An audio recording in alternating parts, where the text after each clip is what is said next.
નાટક તમે જોયું છે, નાટકમાં બે વસ્તુ આવી, જો જોયું હોય ને માર્ક કર્યું હોય તો એક ડાક્ટરે શું કીધું? ડાક્ટરે શું કીધું?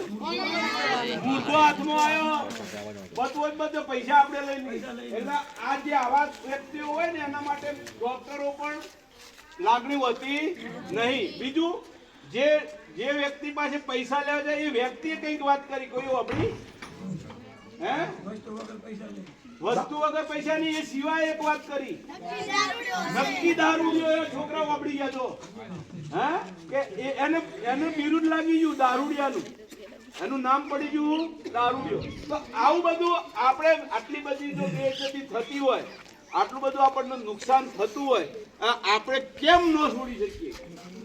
આ વિચાર આપણે કરવાનો છે. આપણા બાળકો જો આ પ્રમાણે હોય તો એમને આપણે શીખ આપવાની છે, અને બાળકોના પપ્પા જો આ રીતે હોય તો એ બાળકો એમને કેમ સાહેબે કીધું એ પ્રમાણે કે તમને હું પોતે વાલો નથી, હું બુદ્ધિવાદી નથી, એમના વ્યસન જ વાતું છે.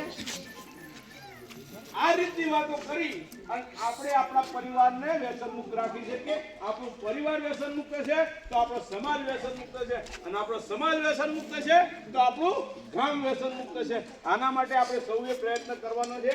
આજે આ 7 દિવસથી તમારી વચ્ચે આ વાણિજ્ય અને વિનિમય કોલેજ સમિતિ, આ સ્ટુડન્ટો તમારા માટે આવ્યા છે, એમને કોઈ જરૂર નથી, પણ આપણા ગામ માટે છે. તો આપણે શું કરવું એમાં એક સંદેશ આપણે લઈએ.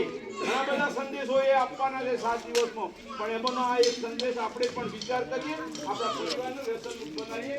આજનો આ સંદેશ તમારા માટે હતો. મને તમે શાંતિથી સાંભળ્યો, ખૂબ ખૂબ આભાર. જય હિન્દ, જય ભારત. મોતીભાઈ માટે ફરી